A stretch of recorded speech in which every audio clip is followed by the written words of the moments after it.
আসসালামু আলাইকুম সবাইকে, যারা আমার মতো পেঁয়াজু পছন্দ করেন এবং টি লাভার্স, এই ব্লগটি আপনাদের সবার জন্য।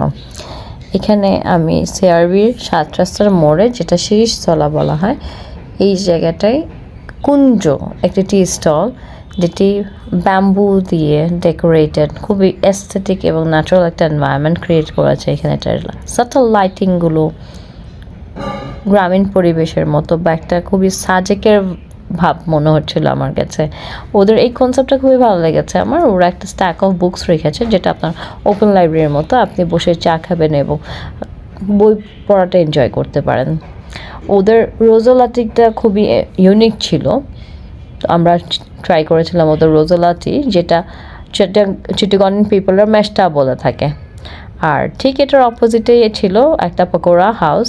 এখানে পকোড়া, সবজি পকোড়া, পেঁয়াজু আর অনেক ধরনের ভাপা পিঠার ভর্তা, তারপর চিতই পিঠা ভর্তা দিয়ে